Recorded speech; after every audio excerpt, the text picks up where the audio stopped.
جی السلام علیکم ورحمۃ اللہ وبرکاتہ. بسم اللہ الرحمن الرحیم. رب اشرح لی صدری ویسر لی امری واحلل عقدۃ من لسانی یفقہوا قولی. تمام سننے والوں کو اور ہمارے ساتھ جو کلاس میں پارٹیسپینٹس موجود ہیں بشمول سید طلحہ صاحب جو ہمیں اس سفر پہ ہماری رہنمائی کریں گے، ان کے ساتھ ہم اس کلاس کا آغاز کرتے ہیں. منطق یعنی لاجک کے کورس کی یہ دوسری کلاس ہے الحمدللہ اسلامک اویکننگ اکیڈمی کی پلیٹ فارم سے. تو ایک دو حضرات ابھی شاید ہمارے ساتھ اور جڑیں گے، انشاءاللہ تعالیٰ ان سے بھی رابطہ کیا جائے گا اور ان سے بھی سوالات پوچھے جائیں گے. عامر اسلام بھائی اور اگر میں غلط نہیں ہوں تو ایک صاحب اور ہمارے ساتھ موجود تھے، شاید ابھی وہ لیو کر گئے ہیں. خیر، جو بھی جڑے گا ہمارے ساتھ اس کو السلام علیکم ورحمۃ اللہ وبرکاتہ. اور بغیر کسی تاخیر یا انتظار کے کلاس کا آغاز کرتے ہیں. جی شیخ، آج آپ ہمیں کیا پڑھانے جا رہے ہیں؟ جی بسم اللہ الرحمن الرحیم نحمدہ و نصلی علی رسولہ الکریم. منطق کے مضمون پہ آج ہمارا دوسری نشست ہے، اور گزشتہ نشست میں ہم کچھ تعارفی باتیں اس میں ذکر کر چکے ہیں. تو آج مقدمے کے طور سے مزید کچھ تعارف علم منطق یہاں پہ ذکر کریں.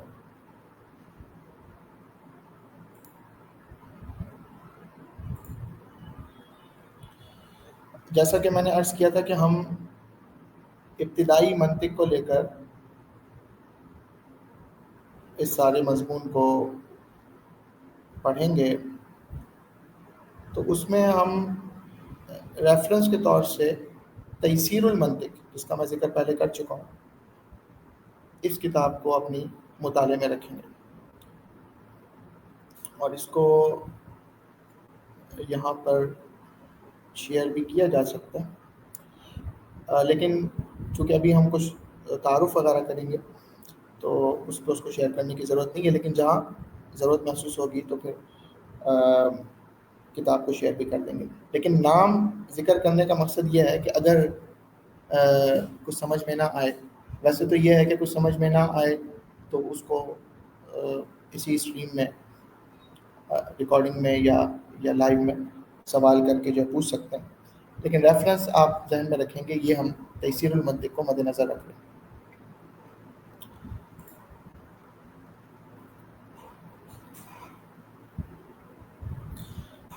اب ہم بات کرتے ہیں کہ چونکہ ہم ایک فن پڑھنے کے لیے جا رہے ہیں، تو جب بھی کسی فن کو شروع کیا جاتا ہے تو اس سے پہلے اس کی کچھ بنیادی باتیں، جس کو ہم مبادیات کہتے ہیں، وہ ذہن نشین کر لی جاتی ہیں. اس میں سب سے پہلی چیز ہے کہ جو فن ہم پڑھنے جا رہے ہیں اس کی تعریف کیا ہے. چند ایک چیزیں ہوتی ہیں: تعریف، فن کا موضوع، غرض و غایت، اور اگر ایسا فن ہو جو باقاعدہ اس کو وضع کیا گیا ہو، بنایا گیا ہو، تو اس کا واضح، یعنی کہ اس فن کو بنانے والا. اور پھر سب سے اہم، اس فن کا اپنے تمام دیگر علوم اور فنون میں اس کا اپنا مقام اور مرتبہ. تو منطق کی تعریف کی بات کریں تو مطلقاً لفظ منطق نطق سے نکلا ہے، لیکن مطلق تعریف اس کی یہ بنے گی کہ ایک ایسا علم جس سے شے کی حقیقت کو واضح کر دیا جائے، جس کو علماء نے ما یبین بہ حقیقت الشیء سے تعبیر کیا ہے. تمام کا تمام علم منطق وہ حقیقت شے کو واضح کرنے کے لیے. شے کیا ہوتی ہے؟ کوئی بھی چیز جو دکھ رہی ہے، جو محسوس ہو رہی ہے، جو نظر آ رہی ہے، جس کو ہم محسوس کر پا رہے ہیں، دیکھ پا رہے ہیں، چھو پا رہے ہیں، وہ شے ہے. اور اس شے کی حقیقت کیا ہے، اس کے ظہور اور اس کی وضاحت جس علم کے ذریعے سے ہوگی اس کو ہم علم منطق کہتے ہیں.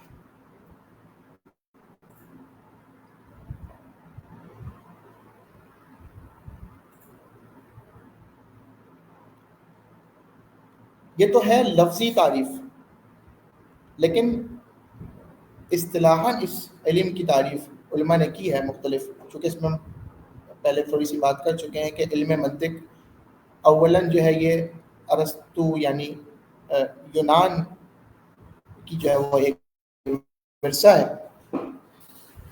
اور اس کو جب علماء اسلام نے جب اس علم کو اس پہ دسترس حاصل کی تو پھر اپنے اعتبار سے اس کی تعریف اور اس کی غرض و غایت کو مقرر کیا. تو اب ہمارے پاس علم منطق کو لے کر دو طرح کی تہذیبیں ہیں. ایک تہذیب وہ ہے جس کو ہم کہیں گے علماء متقدمین، اور ایک تہذیب وہ ہے جو علماء متاخرین نے علم منطق کو بیان کیا ہے.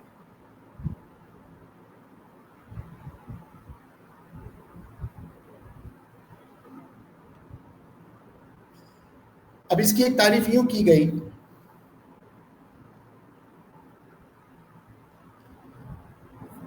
کہ منطق ایک ایسا علم ہے کہ جس سے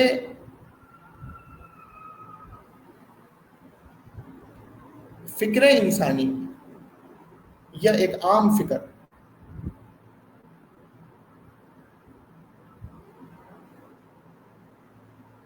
کی تمیز کی جا سکے درست میں اور غلط میں، کہ کیا صحیح ہے اور کیا فاسد ہے. جس علم کے ذریعے سے اس کا پتہ چلایا جا سکے وہ علم منطق ہے. اس کی تعریف یوں کی جا سکتی ہے جیسے عربی میں کہ علم یعرف به تمییز الفکر السالم عن الفاسد،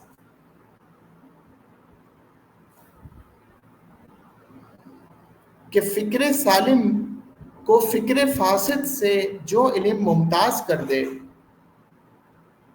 وہ علم منطق ہے. حضرت اس کو ریپیٹ کر دیجیے گا، میں نوٹ نہیں کر سکا ہوں، تھوڑا سا تعطل آ گیا تھا علم انٹرنیٹ میں. یعرف به تمییز الفکر السالم عن الفاسد،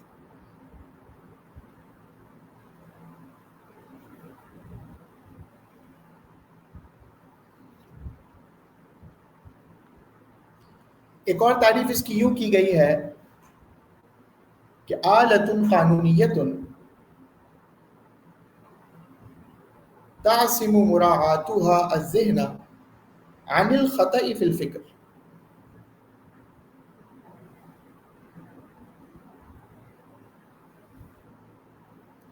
کہ علم منطق ایک ایسا آلہ ہے، ایک ایسا قانونی آلہ ہے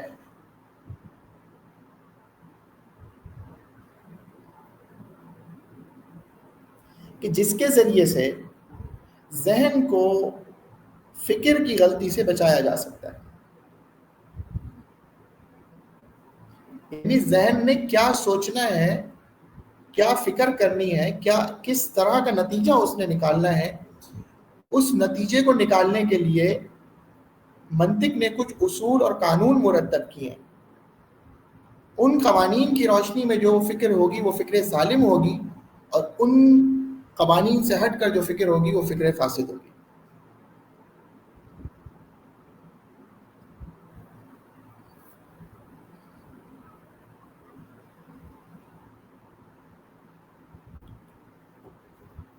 اب یہاں ایک سوال پیدا ہو سکتا ہے، چونکہ ہم منطق کے طالب علم ہیں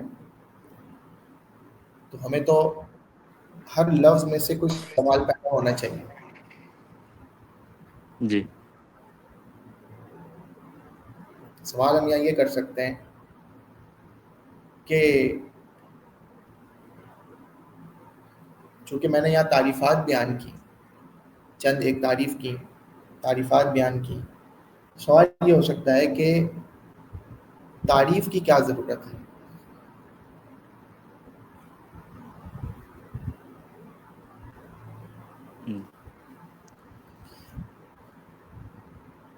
تو ویسے تو بظاہر یہ سوال ایک معیوب سا سوال محسوس ہوتا ہے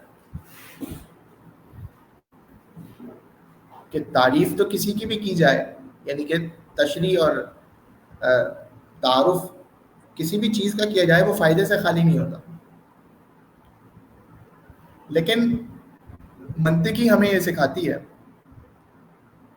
کہ ہر طرح کا سوال جس کا تعلق جاننے سے ہو وہ کرنا کوئی عیب نہیں ہے۔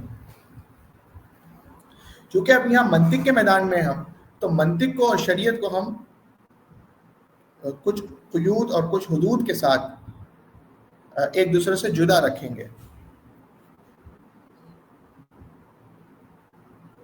کہ شریعت میں ہر طرح کا سوال جائز نہیں ہے۔ قرآن کریم میں رب تعالیٰ نے فرمایا نا کہ یہ بعض چیزوں کا سوال ایسا ہے کہ اگر وہ تم پہ ظاہر ہو جائیں تو وہ تمہیں بری محسوس ہو،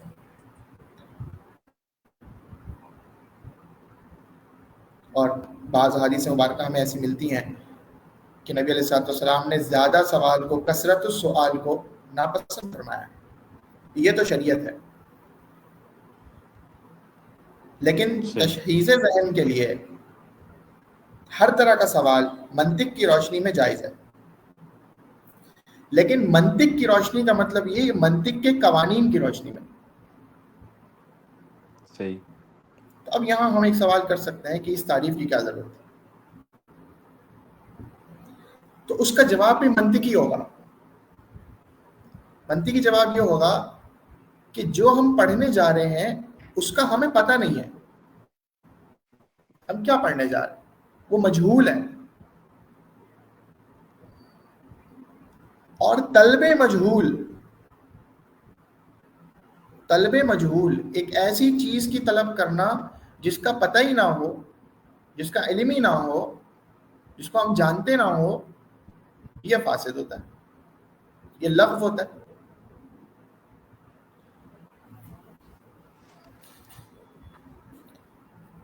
تو جس طرح جیسا سوال ویسا جواب، تو منطق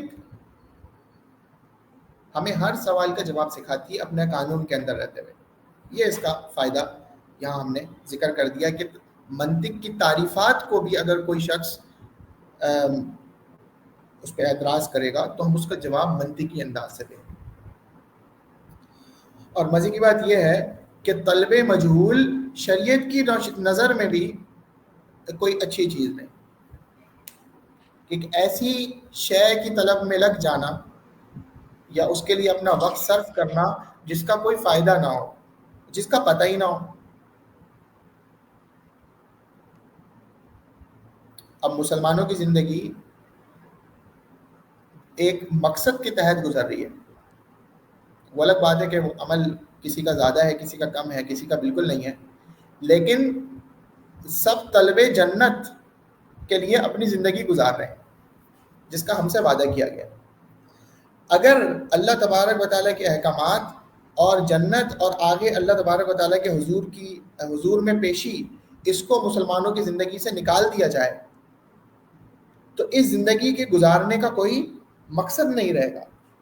تو ہم طلب مجہول میں نہیں ہیں بلکہ ہم طلب معروف میں ہیں اور اپنی زندگی کو گزار رہے ہیں۔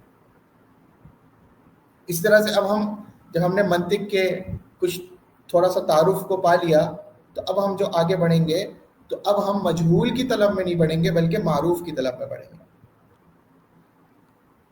معروف کا مطلب ہوتا ہے ایسی چیز جس کا ہمیں پتہ ہو، جس کا ہمیں پتہ چل گیا۔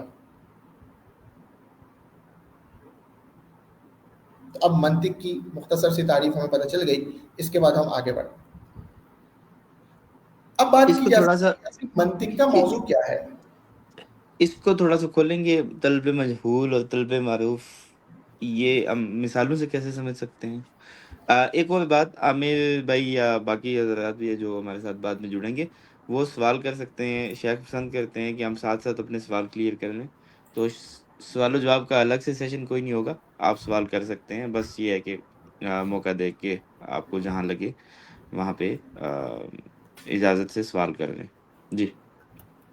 جی السلام علیکم ورحمۃ اللہ وبرکاتہ. وعلیکم السلام ورحمۃ اللہ وبرکاتہ.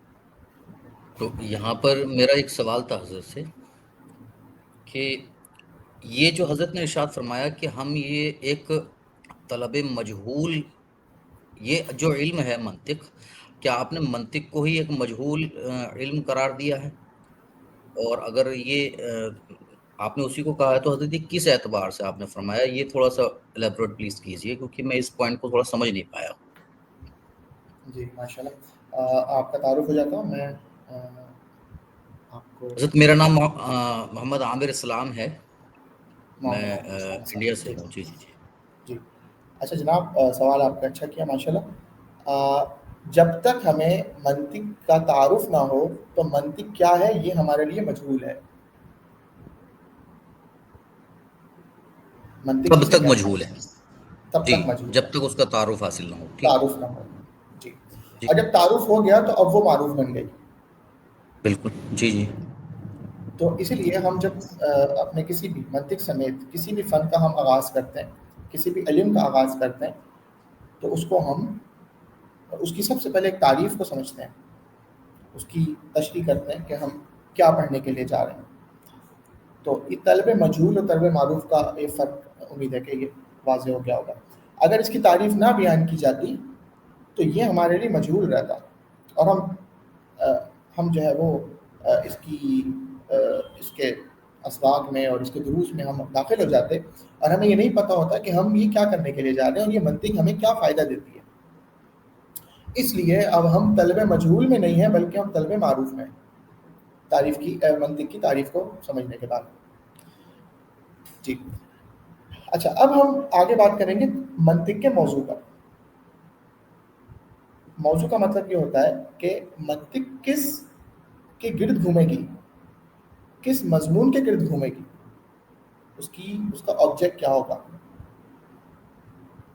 مثلا طب کی بات کریں، میڈیکل سائنس کی بات کریں تو وہ انسانی جسم کے گرد گھومتی ہے. انسانی جسم میں کیا کیا عوارضات ہو سکتے ہیں، کیا اس کو بیماریاں پیش آ سکتی ہیں، اس پہ تحقیق کرنے کا کام میڈیکل سائنس کا طب کا ہے. اور منطق کا کام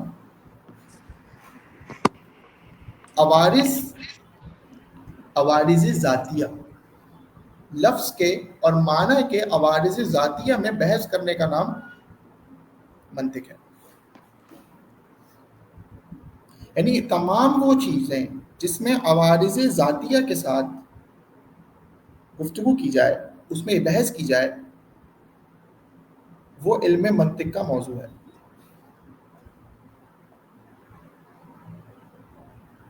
اب اس کے اندر بھی علماء متقدمین اور علماء متاخرین، یہ میں اصطلاح استعمال کر رہا ہوں.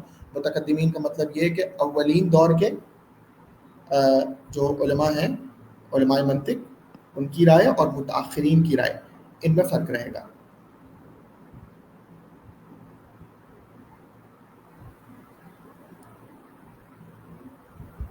تو متقدمین میں سے بعض کا نظریہ علم منطق کے موضوع کے لیے یہ ہے،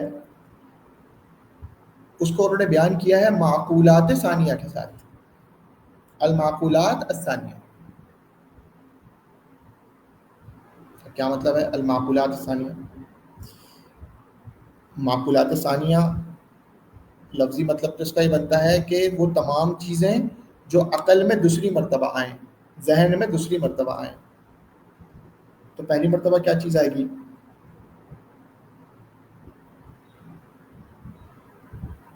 اب اس کو تھوڑا سا مثال سے سمجھتے ہیں کہ جب بھی کوئی لفظ بولا جاتا ہے، مثلا زید بولا گیا، تو زید بحیثیت لفظ کے وہ معقول اول ہے.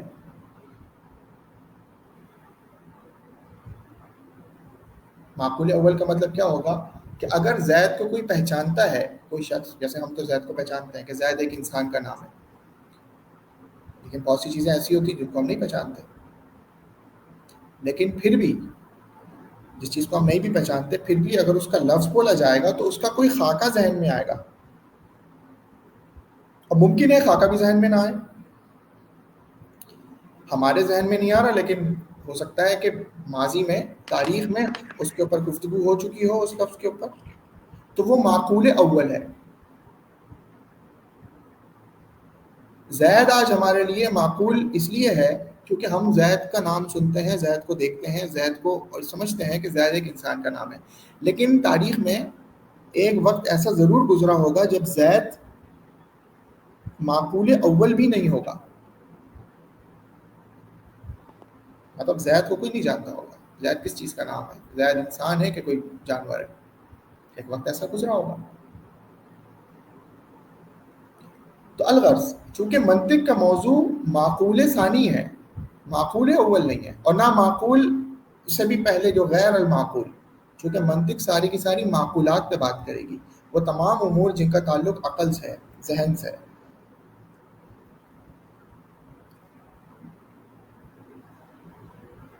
تو معقول اول سے گفتگو منطق والے نہیں کرتے، منطق والے گفتگو کرتے ہیں معقول ثانی سے، وہ کیا ہے اس پہ بات کریں گے۔ معقول اول امید ہے سمجھ میں آ گیا ہوگا، معقول اول لفظ کی ظاہری شکل و صورت، ظاہری شکل و صورت وہ لغت والے بات کریں گے اس سے۔ مطلب حضرت اس کو ہم کیا اس طرح سے سمجھ سکتے ہیں کہ کسی شے کا جو ایک نام رکھا جاتا ہے، یا کسی شے کو کسی نام سے پہچانا جاتا ہے، تو وہ اس کا معقول اول ہوگا، اور وہ جو معقول اول خاص کہا جا شے سکتا ہے۔ ہمارے سامنے آ جائے اس کا نام ہم اس وقت جس نام سے اس کو جان رہے ہیں وہ معقول ثانی ہوگا۔ کیا میں درست سمجھا ہوں؟ نہیں، معقول ثانی کی بھی میں نے کوئی بات کی نہیں ہے، تو اس پر میں بات کروں گا تو آپ پھر مزید اس میں انشاءاللہ آپ کا وہ وسیع ہو جائے گا جو آپ نے گفتگو معقول کی۔ اول جی، تو میں ٹھیک سمجھا حضرت؟ معقول اول آپ بالکل درست سمجھے، معقول اول سے ہماری کوئی گفتگو نہیں ہے بحیثیت طالب علم منطق۔ معقول ثانی کیا ہے؟ معقول ثانی بھی معقول اول کا دوسرا درجہ ہے، جب تک معقول اول نہیں ہوگا تو معقول ثانی کا وجود نہیں ہوگا، لیکن معقول اول پہ ہم بات کر چکے ہیں کہ اس پہ گفتگو منطق والے نہیں کریں گے، اس پہ گفتگو لغت والے کریں گے۔ زید کی شکل و صورت، یعنی زید کی کون سی والی شکل و صورت، وہ اس کی مطلب حیت کی بات نہیں ہو رہی، بلکہ لفظ زید کی شکل و صورت کی بات ہو رہی کہ زید کا آغاز ذات سے ہوتا ہے، پھر یا آتا ہے، پھر دال آتا ہے، پھر وہ نحو والے بولیں گے کہ اس کو زیدن بھی پڑھنا درست ہے، زیدن پڑھنا بھی درست ہے، زیدن پڑھنا بھی درست ہے اپنے اپنے حالات کے اعتبار سے۔ پھر صرف والے بولیں گے کہ اس کو کسی موقع کے اوپر اگر فعل اس کا بنایا جا سکے تو وہ کس طرح بنے گا، اور مختلف جو الفاظ پہ گفتگو کرنے والے علوم ہیں وہ اس پہ اپنا اپنا کام کریں گے۔ منطق والے خاموش رہیں گے۔ منطق والے تب بات شروع کریں گے جب وہ تمام معقول اول والے اپنا کام ختم کر چکے ہیں۔ اب معقول ثانی میں کریں گے کیا؟ معقول ثانی میں یہ کریں گے کہ جو لفظ ذکر کیا گیا اور اس کو ذکر کرنے کے بعد کوئی بات ذہن میں آ گئی، ایک خاکہ ذہن میں آ گیا، اور ان کا معنی بحیثیت کلی کے، جزئی کے، بحیثیت ذات کے، بحیثیت عرض کے، جنس، نوع اور فصل کے کیا معنی بنتا ہے، اس پہ گفتگو منطق کرے گی۔ اب یہ دیکھیں ان میں سے بہت ساری بلکہ سارے کے سارے جو اصطلاحات ہیں، یہ ہو سکتا ہے آپ حضرات کے لیے بالکل نئے ہوں کہ کلی کیا ہوتی ہے، جزئی کیا ہوتی ہے، ذات کیا ہوتی ہے، عرض کیا ہوتی ہے، جنس، نوع اور فصل کیا ہوتی ہے۔ تو اسی کو سمجھنے کا ہم کام کر رہے ہیں، آگے ہم جا کر ان کو سمجھیں گے۔ تو سمجھ میں آ گیا، معقول ثانی پہ گفتگو کی جائے گی جن علوم کے جن مقام پر، وہ مقام جو ہے وہ موضوع منطق ہے۔ اس میں متقدمین اور متاخرین دونوں ایگری کرتے ہیں یہ کہ معقول متقدمین کی ثانی رائے پہ؟ ہے، یہ متقدمین کی رائے ہے۔ ٹھیک۔ اچھا، متاخرین کی رائے کو بھی ہم دیکھ لیتے ہیں۔ متاخرین کا اس حوالے سے جو موقف ہے وہ یہ ہے کہ المعلوم التصوری والتصدیقی من حیث انه یوصل الى مجهول تصوری او تصدیقی. یہ چونکہ ایک تعریف ہے تو اس کو میں نے عربی میں ذکر کیا، لیکن اس میں ہم گفتگو اردو میں کریں گے. تو وہ کہتے ہیں علم منطق کا موضوع ایسا معلوم تصوری ہے یا ایسا معلوم تصدیقی ہے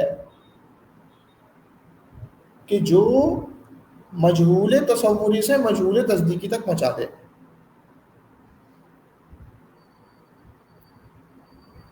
یہ بات ہم نے شروع میں کر لی تھی کہ ہم مجہول کو معروف میں بدلیں گے منطق کے ذریعے سے.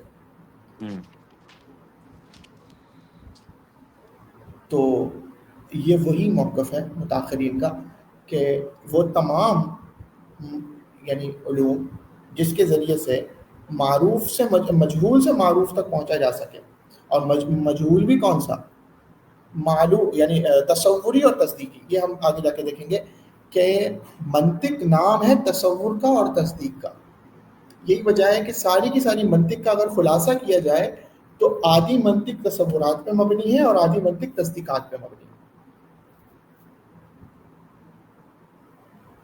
تصور مطلب تصور، اور تصدیق تھوڑی سی تفصیل طلب ہے، اس پہ ہم گفتگو بعد میں کریں.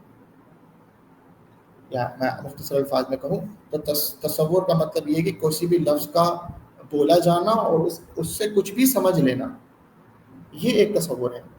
اور کسی لفظ کا بولا جانا اور اس سے کچھ خاص مقصد کو سمجھنا، یہ تصدیق ہے. مثلا میں کہتا ہوں زید، یہ ایک تصور ہے. میں کہتا ہوں زید میرا دوست ہے، یہ ایک تصدیق ہے. تو تصور یعنی مجہول تصوری سے معلوم تصوری تک پہنچ جانا اور مجہول تصدیقی سے معروف تصدیق تک پہنچ جانا، یہ علم منطق کا موضوع ہے. اس کو ریپیٹ کیجیے گا. مجہول جو لاسٹ آپ نے بولا، یعنی مجہول تصوری مجہول تصدیقی تک پہنچا دے، ایسا. یہ حضرت آپ جو موضوع بیان فرما رہے ہیں اس وقت، یہ متاخرین کے مطابق منطق کا موضوع بیان فرما رہے ہیں نا؟ جی جی.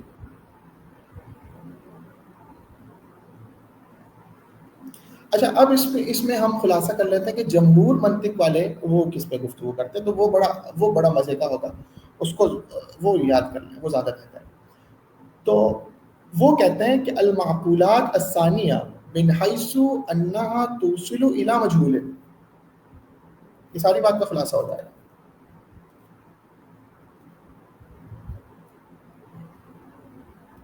معقولات ثانیہ میں ہم نے بات کی تھی کہ وہ بات جو دوسری مرتبہ ذہن میں آئے. جو ہم نے زید بولا تھا تو وہ زید پہلی مرتبہ ذہن میں زید کا لفظ آیا، اور دوسری مرتبہ جو زید کے بارے میں بات آئی کہ زید کیسا انسان ہے، زید ایک پڑھا لکھا آدمی ہے، زید ایک جوان آدمی ہے، زید ایک باشرہ آدمی ہے، زید ایک نمازی آدمی ہے. یہ معقول ثانی تھا. اس معقول ثانی تک پہنچنے کے لیے یہ معقول ثانی یعنی معقول ثانی مطلب وہ چیز جو دوسری مرتبہ ذہن میں آئے. اب یہ بات ہو رہی ہے جمہور منطقین کے مطابق. معقول ثانی اس حیثیت میں کہ وہ مجہول تک پہنچا، مطلب مجہول سے معروف تک پہنچا دے، یہ ہے منطق کا موضوع. معقول ثانی اس حیثیت میں کہ وہ مجہول تک پہنچا دے، کہ وہ مجہول تک پہنچا دے، یعنی مجہول کا پتہ دے دے. مجہول کا پتہ چل جائے.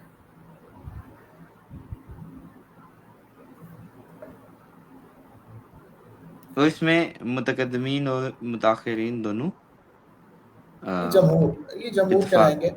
ہاں، یہ ایک ایسا راستہ بیچ کا نکالا جاتا ہے. یہ ہر علم میں ہوتا ہے ایسا کہ بعض لوگ علم کے متقدمین ہوتے ہیں اور بعض متاخرین ہوتے ہیں، اور بعض وہ ہوتے ہیں کہ جو دونوں کے ورثے کو لے کے چل رہے ہوتے ہیں. تو عموماً ایسے لوگ جو ہے وہ جمہور کہلاتے ہیں، اور ان کی تعداد بہت زیادہ ہوتی ہے کہ نہ ان کا جھکاؤ یعنی رجحان ان کا متقدمین کی طرف زیادہ ہوتا ہے نہ متاخرین کی طرف، وہ دونوں کو لے کے چل رہے ہوتے ہیں. ایسے آپ ان کی مثال آپ نحویین میں اور صرفیین میں اور دیگر ادبا کے اندر بڑی کثرت سے اس کی مثالیں ملتی ہیں. تو وہ بیچ کا رستہ نکالتے ہیں. ایسا ضروری نہیں کہ ہمیشہ وہ بیچ کا راستہ نکالیں. کبھی متقدمین کی رائے کو جمہور راجے قرار دیتے ہیں اور کبھی متاخرین کی رائے کو، لیکن زیادہ تر وہ دونوں کو ساتھ لے کے چلتے ہیں. جیسا کہ ابھی ہم نے دیکھا کہ متقدمین اور متاخرین کی دونوں کی رائے کو رکھ کر انہوں نے ایک موضوع بیان کر دیا. خیر ہم تھوڑا آگے بڑھیں گے. یہاں پر پھر ایک سوال میں کر سکتا ہوں کہ موضوع بیان کرنے کی بھی کیا ضرورت تھی. یہ سوال میں آپ سے کرتا ہوں، کیونکہ یہی سوال جب میں نے پہلے کیا تھا اپنے سے کیا تھا کہ تعریف بیان کرنے کی کیا ضرورت تھی منطق کا، تو اس کا جواب تو چلیں خود ہی سے میں نے دیا. اب یہ سوال میں آپ کی طرف چھوڑتا ہوں کہ موضوع منطق کا بیان کرنے کی کیا ضرورت ہے. بغیر موضوع کا بھی منطق بیان کی جا سکتی ہے، کیونکہ ہم نے تعریف تو پڑھ لی.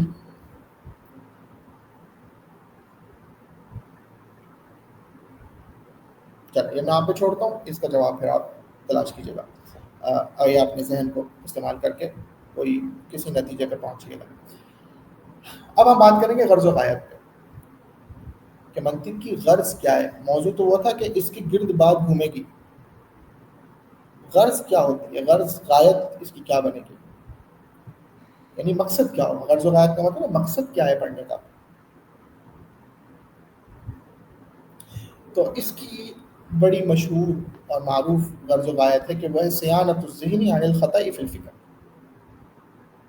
یعنی ذہن میں غور و فکر کی غلطی سے بچنے کے لیے اس علم کو پڑھا جاتا ہے.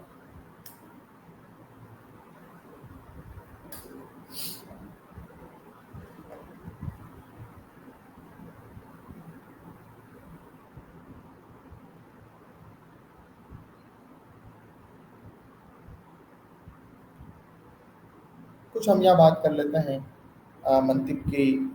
ویسے ہم گزشتہ اس میں بات کر چکے ہیں کہ منطق کا آغاز ارسطو نے کیا، جس کو ہم ارسطاطالیس بھی کہتے ہیں، یعنی کہ عربی لہجے میں. تو یہ کوئی عیسیٰ علیہ السلام سے دور سے بھی پہلے کا یہ دور ہے. یونان سے چونکہ اس کا تعلق تھا تو اس کو منطق یونانی کی بھی ہم نے تقسیم کی ہے. ایک یونانی منطق ہے، پھر اس کے بعد ایک علوم مطلب دور اسلام کے بعد کی منطق ہے. تو سب سے پہلا جو واضح اس کو قرار دیں گے، یعنی کہ موجد کہیں گے. موجد مطلب ایجاد کرنے والا یا وضع کرنے والا، یعنی کہ اس کو سب سے پہلے اس کا فاؤنڈر جو کہلائے گا وہ ارسطو کہلائے گا.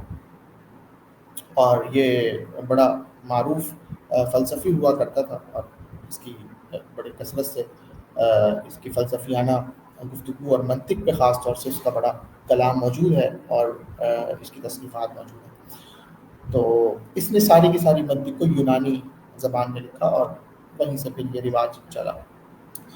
اور اس میں پہلے میں عرض کر چکا ہوں کہ نبی علیہ السلام نے منطق کے مضمون کو اور دیگر اس طرح کی چیزوں کو جو ہے جن کا شرع سے تعلق نہ ہو تو اس کو پسند نہیں فرمایا. یہی وجہ ہے کہ اولین جو دور ہے صحابہ رضوان اللہ علیہم اجمعین کا، اس دور کے اندر منطق پہ کوئی خاص کام نہیں ہوا اور نہ ہی اس کو کوئی وہاں پر قبول عام حاصل ہوا. اس کے بعد جب تھوڑا دور گزرتا ہے تو ہمارے علماء میں، علماء اسلام میں سے فارابی، شیخ فارابی کر کے یا شیخ ابو نصر فارابی کر کے یہ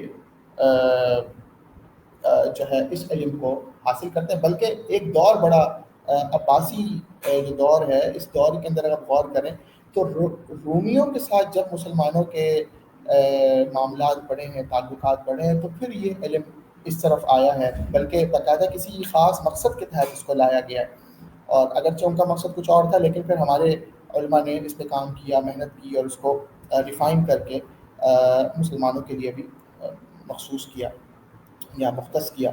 تو اس میں جو ہے فارابی کا نام آتا ہے. ہمارے متقدمین منطقیوں کے اندر. تو اس کے بعد ان کو آپ کہہ سکتے ہیں کہ یہ اس کے واضح ثانی ہیں، یعنی کہ دوسرا اس کے ایجاد کرنے والے ہیں مسلمان دور کے اندر، یعنی اسلامی دور کے اندر. اور خاص طور سے اس وقت انہوں نے سب سے بڑا کام یہ کیا کہ اسی منطق کو جو کہ دیگر زبانوں میں تھی، خاص طور سے یونانی زبان میں تھی، وہاں سے اس کو منتقل کیا عربی اور فارسی وغیرہ کے اندر. اور اس کے بعد جو ہے بڑا مشہور نام ہمارے پاس ہے شیخ ابو علی سینا کا، اور وہ بھی جو ہے اس علم منطق کے اندر انہوں نے کمال حاصل کیا، اور انہوں نے بہت سی اس پہ تصنیفات کی منطق پہ، اور اس علم کو اور آگے بڑھایا. تو اور بھی اس میں پھر کثرت کے ساتھ ہر دور کے اندر منطق میں کام ہوتا رہا ہے، ہر دور میں علماء اسلام اس پہ کام کرتے رہے. اور تمام علماء اسلام میں اس لیے کہہ رہا ہوں کہ ہمارے یہاں خالص کوئی منطقی پیدا نہیں ہوا. ایسا نہیں ہے کہ کوئی شخص صرف منطقی کہلایا ہو، فلسفی کہلایا ہو، اور وہ مفسر نہ ہو، محدث نہ ہو، فقیہ نہ ہو اور ادیب نہ ہو. ایسا نہیں ہوا، بلکہ مسلمانوں نے، علماء اسلام نے اس فن کو ایک جز کے طور سے لیا کہ اگر کوئی مفسر تھا تو اس شیخ التفسیر تھے تو انہوں نے فن منطق کو اپنے علوم تفسیر کے اندر استعمال کیا اور اس سے فائدہ اٹھایا. لیکن کوئی بھی شخص آپ کو ایسا نہیں ملے گا جس کو لقب دیا گیا ہو کہ یہ بہت بڑا منطقی ہے یا فلسفی ہے یا کوئی بڑا. ہاں، ہمارے یہاں ایک لقب مشہور ہے علماء اسلام میں، شیخ المعقول، شیخ المعقولات اور المنقولات. یہ شیخ المعقولات المنقولات کا ایک لقب ضرور ہے، لیکن وہ بھی کوئی خالص منطقی کے لیے نہیں ہے، بلکہ وہ تمام علوم کے یکجا کرنے والے کے لیے بیان کیا گیا اور اس کو علماء کے ساتھ ملقب کیا گیا.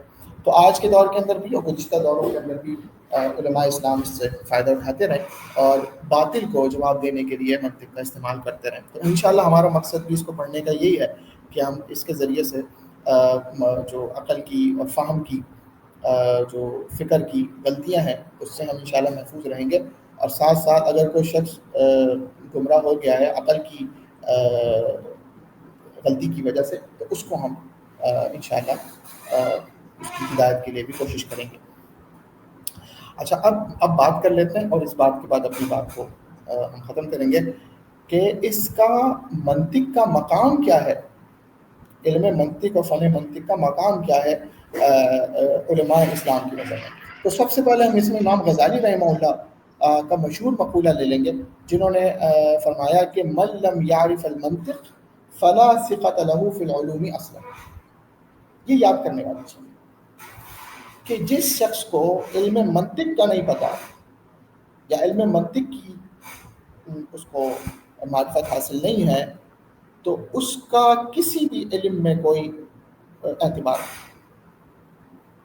یعنی اس کی اس کی پختگی نہیں ہوگی دوسرے علوم کے اندر. فلا ثقۃ له فی العلوم اصلا، کہ وہ علم منطق کے بغیر دوسرے علوم کے اندر پختگی حاصل نہیں کر سکتا. تو یہ اس کا مقام امام غزالی رحمہ اللہ نے اس کو بتایا، اور ظاہر ہے کہ خود امام غزالی رحمہ اللہ نے اپنے علم کے اندر اس کا کثرت کے ساتھ استعمال کیا. اور ایک جو ہے اپنا ایک اور اس میں قول لے لیتے ہیں ہم.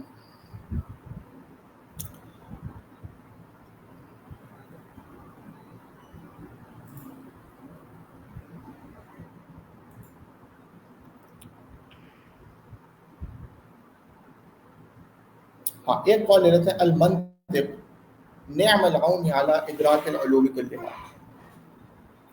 کہ علم منطق تمام علوم کے اندر، یعنی تمام علوم کے حصول کے اندر سب سے بہترین مددگار. کہ علم منطق کو پڑھ کر جس طرح سے ذہن کھل جاتا ہے، تو اس کے بعد دیگر علوم، چاہے وہ علوم اسلامیہ ہو یا علوم جو ہے فنون ہو، فنون عامہ ہو، ان کا سمجھنا بہت آسان ہو جاتا ہے. یہ اس کو سمجھنے میں مددگار ثابت ہوتا ہے. تو یہ اس علم کا مقام ہے اور اس کا یہ مرتبہ ہے. بعض مثالیں ہم اس کی دیکھ سکتے ہیں کہ اللہ تبارک و تعالیٰ نے قرآن کریم میں منطق کا کس مقام پہ استعمال کیا، کس جگہ پہ اس کا استعمال ہوا ہے، اس کو بھی ہم انشاءاللہ آگے اس پہ کلام کریں گے.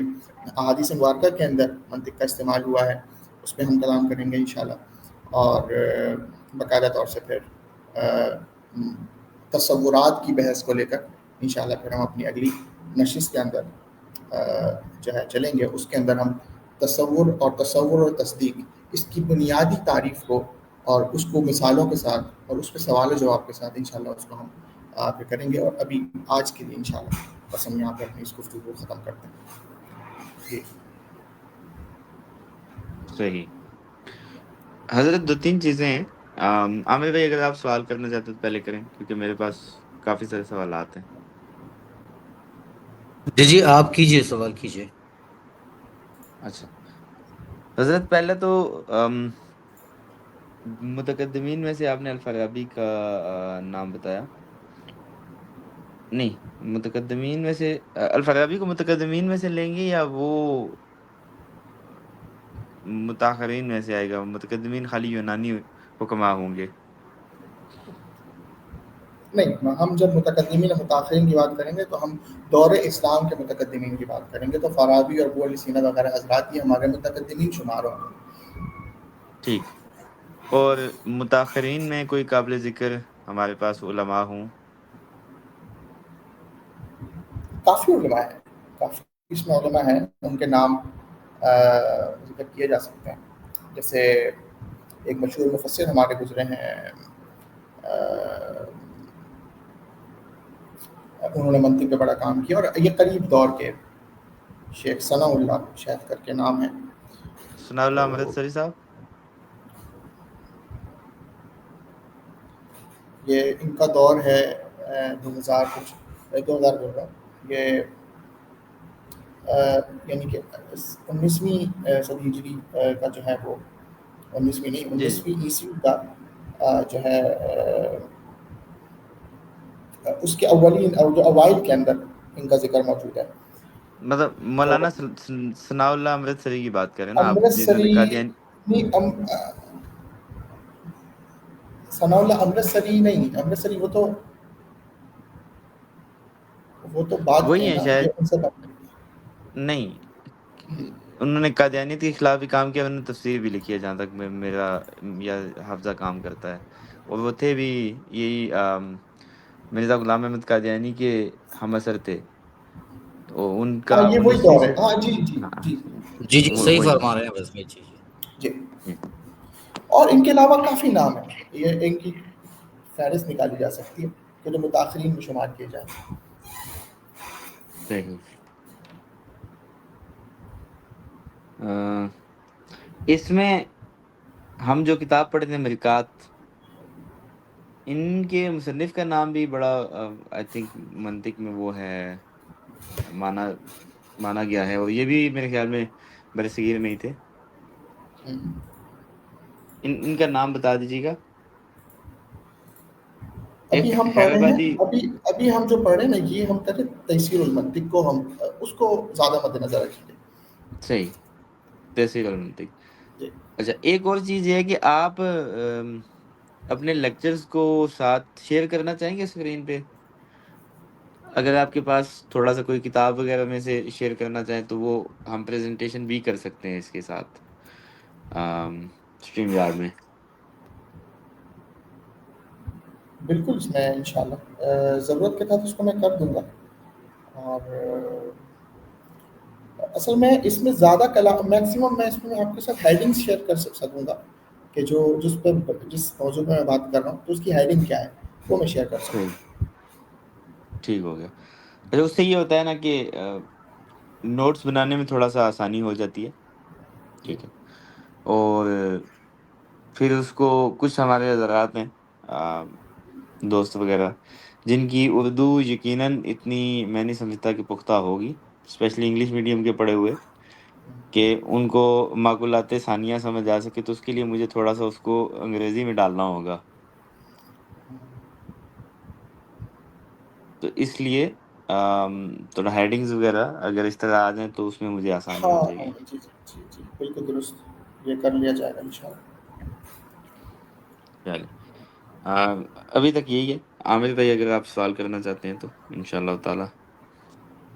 جی جی میں ایکچولی اویس بھائی یہی چیزیں میں بھی کچھ رکھنا چاہ رہا تھا جب ہمارے سامنے اسکرین پر کوئی چیز ایک موجود ہوگی نا، تو اس میں ہمیں آسانی یہ رہے گی کہ ہم اس کے بارے میں ایک تو حضرت جب سامنے رکھ کر اس کو بتائیں گے تو وہ ہمیں سمجھنے میں ایزی ہوگا، نوٹس لینے میں بھی بہت زیادہ اس سے آسانی ہمیں حاصل ہوگی۔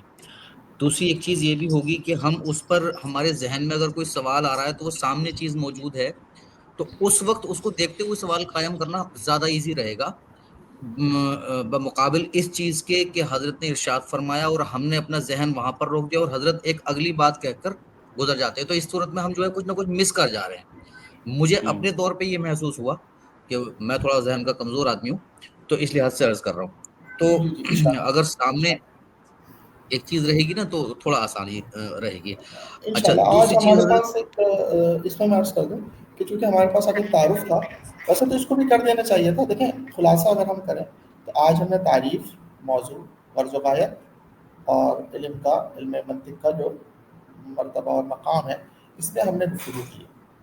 تو اب میں اس کے عنوانات اگر آپ سامنے اگر میں رکھتا بھی تو میں آپ کے سامنے یہ رکھ سکتا تھا کہ تعریف اور غرض و غایت، منطق، موضوع اور اس کا جو مرتبہ وغیرہ۔ تو انشاءاللہ جہاں ہم جیسے ہی اس کو باقاعدہ طور سے فن کے اندر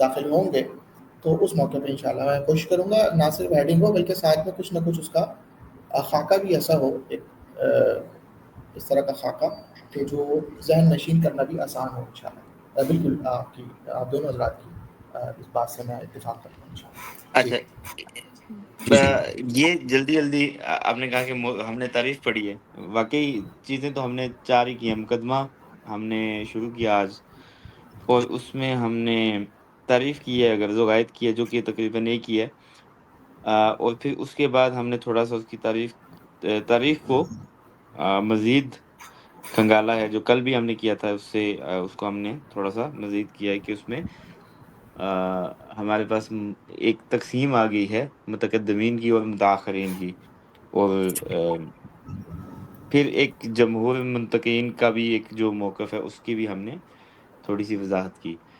تو یہ اس 4 چیزوں کے علاوہ تو کوئی میں مس تو نہیں کر رہا؟ نہیں، بس یہ ہم نے یہ گفتگو کی بس۔ جی جی جی جی، ٹھیک ہو گیا۔ اب اس میں شروع میں آپ نے جو تعریف بتائی ہے، ٹھیک ہے، اس میں بیسیکلی ایک چیز ہے کہ فکر کو غلطی سے بچانا منطق ہے، لیکن ہم دیکھتے ہیں کہ جتنے بھی ہمارے پاس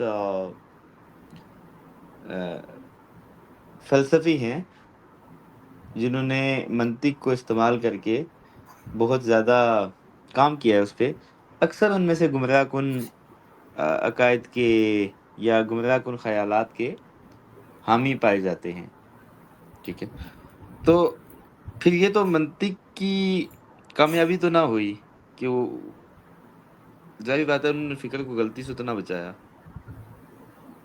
جی بالکل، بہت عمدہ سوال ہے، اور بظاہر تو ہمیں ایسے ہی نظر آتا ہے، لیکن آپ یہ دیکھیں کہ منطق کو ہم نے تقسیم کیا ہے یونانی منطق میں اور اسلامی منطق میں، ہوں ٹھیک ہے۔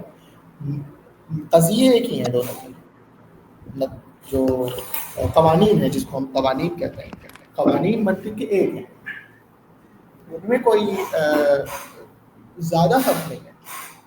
بس فرق ہمارے پاس یہ ہے متاخرین کے حساب سے، یعنی جو علماء اسلام نے جس منطق کو واضح کیا، اس میں یہ ہے کہ ہم شریعت کے مقابلے میں منطق کو چھوڑ دیں گے، وہاں ہم اپنی عقل کو بند کر دیں گے، صحیح۔ یعنی کہ کوئی مزید سوال پیدا ہوگا تو اس کو ہم اس سوال کو عقل سے حل کرنے کے بجائے ہم اس کو شریعت سے حل کروائیں گے، اور یونانی منطق کہتی ہے کہ ہر مسئلے کو عقل سے حل کروایا جائے گا، ہوں اور عقل پہ ہم اس میں بات کر چکے ہیں کل بھی کہ عقل ہر انسان کی مختلف ہے۔ کوئی انسان اگر گمراہ ہوتا ہے تو اس کی گمراہی کی وجہ اس کا کافر ہونا نہیں ہوتا کہ وہ کافر ہے تو لہٰذا وہ گمراہ ہے۔ بہت سارے کافر اس لیے بھی کافر ہیں کہ ان کو پتہ ہی نہیں ہے کہ حق کیا ہے، جی جب ان کو حق کا پتہ چلتا ہے وہ فوراً اسلام قبول کر لیتے ہیں۔ اگرچہ یہ کہنا بڑا آج کے دور کے اندر بڑا قابل ایک بڑی دور کی بات ہے کہ کوئی جانتا نہیں ہے، لیکن پھر بھی ایسے بہت سے لوگ ہیں کہ جو مسلمانوں کو دیکھتے ہیں لیکن ان کو اسلام کا نہیں پتہ، اور مسلمانوں کی عملی حالت ایسی ہے کہ ان کو دیکھ کر کوئی ہدایت نہیں پا رہا. تو مسلمانوں کا دیکھنا کسی کافر کے لیے یہ تو ہدایت کا سبب نہیں ہے، بلکہ اسلام کا جاننا ان کی ہدایت کا سبب ہے. تو بات یہ ہم کر رہے تھے کہ منطق جو ہے وہ انسان کو فکر کی غلطی سے ضرور بچاتی ہے، لیکن اگر انسان اسی فکر کی منطق کے ذریعے سے اپنی فکر کو مزید وسیع سے وسیع کرتا چلا جائے، یہاں تک اتنا وسیع کر لے، اتنے مقدمات قائم کر لے کہ وہ مقدمہ قانون شریعت سے جا کے ٹکرانے لگ جائے، تو چونکہ اس کے پاس شریعت کا علم نہیں ہے تو وہ اس سے باہر نکل جائے گا، اس حد سے باہر نکل جائے گا جس حد کو شریعت نے قائم کیا ہے. تو زیادہ تر جو لوگ گمراہ ہوں گے وہ شریعت کو مد نظر نہ رکھنے کی وجہ سے گمراہ ہوں گے، منطق کی وجہ سے گمراہ نہیں ہوں گے. منطق نے تو ان کو ایک فکری شعور دیا تھا، اور اس شعور کو اسلام نے بہت آگے بڑھایا، اور اسلام نے اس کو اپنے اختتام تک پہنچا دیا، انجام تک پہنچا دیا. صحیح. کہ جب قرآن کریم اولل الالباب کی بات کرتا ہے، عقل والوں کی بات کرتا ہے، تو عقل والے کون ہیں؟ یہ منطق والے لوگ ہیں کہ جو منطق کے قوانین کو مد نظر رکھ کر وہ سوچ و فکر کرتے ہیں. اور عقل سلیم، جس کو ہم نے جو ہے فکر سالم سے آج تعبیر کیا، تو فکر سلیم رکھنے والے لوگ وہ تو بڑے اللہ کو محبوب ہیں، لیکن وہی عقل اور وہی فکر اگر حد سے باہر نکل جائے گی تو پھر وہ نقصان دہ ثابت ہوگی، اور پھر وہ گمراہی کی صورت میں سامنے آئے گی. اور میں آپ کو مزے کی بات بتاؤں کہ منطق سے کوئی انسان گمراہ نہیں ہوتا، انسان گمراہ ہوتا ہے ضد سے، ہٹ دھرمی سے. آپ کو جتنے لوگ گمراہ نظر آئیں گے الحاد کے اعتبار سے یا باطل نظریات کے اعتبار سے، وہ ان کے پاس کوئی دلیل نہیں ہوگی، ان کے پاس ضد ہوگی دلیل سب سے بڑی. اس لیے اگر وہ منطقی ہیں تو آپ ان کو منطقی انداز میں سمجھائیں گے تو بھی وہ نہیں سمجھیں گے. اگر وہ ڈاکٹر ہیں تو آپ ان کو ڈاکٹری کے انداز سے سمجھائیں گے تو بھی وہ نہیں سمجھیں گے. اگر وہ کوئی ادیب ہے، ادب سے ان کا تعلق ہے، آپ ان کو ادب کے انداز سے سمجھائیں گے تو بھی وہ نہیں سمجھیں گے. تو سمجھنا نہ، کسی بات پہ ڈٹ جانا اور اڑ جانا، یہ اس بات کی کوئی دلیل نہیں ہے کہ وہ انسان منطق کی وجہ سے گمراہ ہو رہا ہے، صحیح. بلکہ منطق کو غلط جگہ استعمال کر رہا ہے، غلط طریقے سے استعمال کر رہا ہے. تو نعوذ باللہ اس طرح تو قرآن کریم اپنے بارے میں خود کہتا ہے. قرآن کریم کیا چاہتا ہے؟ یضل به کثیرا ویہدی به کثیرا. اس کا لفظی ترجمہ تو یہی بنتا ہے کہ اگرچہ لفظی ترجمہ مراد نہیں ہے، اس کے لیے ہمیں تفصیل میں جانا پڑے گا، لیکن لفظی ترجمہ کیا کہتا ہے کہ اسی کے ذریعے سے دونوں صورتیں ممکن ہیں، ہدایت بھی اور دوسری صورت بھی. تو اس کا مطلب تو یہ نہیں، نہیں. اگر یہی مطلب بھی لیا جائے حضرت تو اس میں کوئی مطلب میرے خیال میں تو غلط بات نہیں ہے. اگر کوئی انسان وہی قرآن کریم کی آیات پڑھ کے، مثال ہمارے پاس اکثر ملاحظہ آتے ہیں، یہ عامر بھائی یہاں پہ بیٹھے ہیں، ان کو بخوبی معلوم ہے کہ وہ آ کے اس بات پہ کرتے ہیں جی کہ آپ سے بھی شاید گفتگو ہوئی تھی اس بات پہ کہ ہمیشہ کے لیے انسان کو جہنم میں کیوں ڈالا جائے. قرآن تو کہتا ہے جہنم میں ڈالا جائے گا ہمیشہ کے لیے جو اپنے کفر پہ مرے گا. تو اب وہ کہتے ہیں جی ایسا کیوں ہوگا، ایسا کیوں ہوگا. تو اس وجہ سے ہم الحاد کی طرف آ گئے کہ اسلام عدل نہیں کرتا، ظلم کرتا. پھر ہم ان کو سمجھاتے ہیں، لیکن قرآن کریم بیسیکلی تو وہ قرآن کریم پہ اعتراض کو لے کے ہی تو اپنے الحاد کو جسٹیفائی کرنے کی کوشش کرتے ہیں. پھر سوال ایک اور ہوتا ہے یہاں پر، ایک جی سوال اور ہوتا ہے. چلے قرآن کریم والی بات ہم یہاں پہ اس کو کلوز کریں گے کہ جس طرح قرآن کریم بھی باوجود یہ کہ وہ ہدایت کا سرچشمہ ہے، اس کے باوجود اس کے ذریعے سے انسان گمراہ ہو سکتا ہے. تو منطق جو کہ پہلے ہی ایک عارضی اور ایک جو ہے دنیاوی علم ہے. تصور، جی تو مصنوعی انسانی ہاتھ کا بنایا ہوا ایک فن ہے. تو اس سے کسی کا گمراہ ہونا تو یہ کوئی اس سے لازم نہیں آتا کہ وہ علم غلط ہے یا وہ منطق غلط ہے. اچھا، اس میں ہم بات کریں گے ملاحدہ کی بات کریں. اگر جو لوگ الحاد کو اختیار کرتے ہیں تو سوال آج میں آپ کے سامنے رکھتا ہوں اور آپ ان سے کر سکتے ہیں کہ ان کو صرف قرآن پہ اعتراض کیوں ہوتا ہے، یہ دیگر آسمانی کتابوں کے اوپر ان کا اعتراض کیوں ہوتا ہے؟ وہ تو خوب سے باطن ہے نا ان کا، مطلب خوب سے باطن اس لیے یہ کہہ سکتے ہیں کہ مکاری ہے، یاری ہے، آ، جب اس وہ آ سے کے اس سمجھ میں طرح کی. آیا، اس سے جی سمجھ میں یہ آیا کہ ان کو جو جس طرح ان کا ذہن سازی کی جاتی ہے، اور ان کو جو اچھا ضروری نہیں کہ کوئی کرے، وہ خود سے بھی کچھ تصنع کر لیتے ہیں، کچھ اختیار کر لیتے ہیں، تو اندر کا بلا شبہ آپ کا لفظ میں یہاں استعمال کروں گے، اپنے خبز باطن کی وجہ سے وہ صرف قرآن کا کو جو ہے وہ نشانہ بناتے ہیں، جبکہ وہی ساری تعلیمات دیگر کتب کے اندر بھی ملتی ہیں، ان کو وہ نشانہ نہیں بناتے، ان سے ان کو کوئی گفتگو نہیں ہوتی، ان سے کوئی ان کا اعتراض نہیں ہوتا. میں سب کی بات نہیں کر رہا، ایک بہت بڑے مجموعے کی بات کر رہا ہوں کہ وہ یہ کام کرتا ہے. ہو سکتا ہے بعض ایسے بھی ہوں جو ان پہ بھی اعتراض اٹھاتے ہیں، ممکن ہے. چل، اس پہ ایک لطیفہ سناتا ہوں، پھر اگر عامر بھائی کو کوئی سوال تو ان کو موقع دیتا ہوں، میں کافی کر چکا ہوں. لطیفہ یہ ہے کہ ایک بار یہی سوال میں نے پوچھا، میں نے کہا یار صرف اسلام پہ ہی اعتراض کیوں ہوتا ہے تم لوگوں کو نا، باقی بھی تو کتابیں ہیں، کبھی میں نے نہیں سنا کہ فلاں مذہب کی فلاں کتاب پہ تم نے اعتراض کیا ہو. تو اس نے بڑا سیریس ہو کے پکے منہ سے جواب دیا، کہتا ہے کہ اچھا کتاب پہ عمل بھی تو تم لوگ ہی کرتے ہو نا، باقی لوگ تو کتاب پہ عمل ہی نہیں کرتے. دیکھیں یہ ہوتی ہے تعریف جو غیر کے منہ سے ہوتی ہے. جی جی اچھا آپ کے ایک اور اس میں بالکل سوال لوں گا یہاں پہ، میں اپنی بات اس سے جوڑ کے ایک بات ذکر کرتا ہوں. اسلام میں بھی صرف اہل سننا، کیا اسلام پہ آپ کو دیکھیں گے تو سوال اٹھتے ہوئے نظر آئیں گے مولدین کی طرف سے. کبھی آپ نے دیکھا ہے کسی قادیانی کے ساتھ جو ہے وہ کوئی ملحد ٹکرایا ہو اور مرزا قادیانی کی تصنیفوں کو لے کر اس پہ وہ گفتگو کر رہا ہو کہ یہ تمہارے نبی نے یا تمہارے جھوٹے نبی نے یا تمہارے مدعی نبی نے یہ گفتگو کیوں کی ہے، یہ تو عقل کے خلاف ہے. مجھے آپ کو ایک مثال نکال کے بتائیے گا. کیا وہ مذہب نہیں ہے؟ قادیانی بھی تو ایک مذہب ہے نا، جی جھوٹا ہو یا سچا ہو الگ مسئلہ ہے، لیکن ایک ایسا نظریہ ہے جس کے ماننے والے لوگ موجود ہیں دنیا میں. جی تو کبھی کسی ملحد کو کسی قادیانی سے مرزا قادیانی کے عنوان کے اوپر گفتگو کرتے ہوئے آپ نہیں دیکھیں گے. کبھی یہ آپ کسی جی شاید میں نے آپ کو بتایا ہو یہ کہ جی ایک بار ایسا ہوا کہ قادیانی نے مجھے کہا کہ اویس اقبال ملحد سے ڈیبیٹ کر لو. تو میں نے کہا یار تم تم اس کو کیوں آگے کر رہے ہو، تم کیا مطلب دعوت رکھتے ہو کہ تم خدا کو مانتے ہو، تو ایک ملحد سے میری ڈیبیٹ سے تمہیں کیا فائدہ ہوگا. تمہیں کیا فائدہ. ہاں بالکل. تو اصل چیز سمجھ میں آتی ہے چونکہ ہم منطق کے عنوان میں ہیں. تو منطق ہو یا دیگر علوم ہو، وہ انسان کو نہ ہدایت دیتے ہیں نہ گمراہ کرتے ہیں. انسان خود ہدایت پاتا ہے اور خود گمراہ ہوتا ہے. صحیح. جو انسان کچھ بھی نہیں جانتا، جو اردو بولنا نہیں جانتا، عربی بولنا نہیں جانتا، اپنی کسی گاؤں دیہات کی زبان کو وہ جانتا ہے اور وہیں ساری زندگی گزار دیتا ہے بغیر کچھ جانے بھی وہ گمراہ رہتا ہے. اس کو کس نے گمراہ کیا؟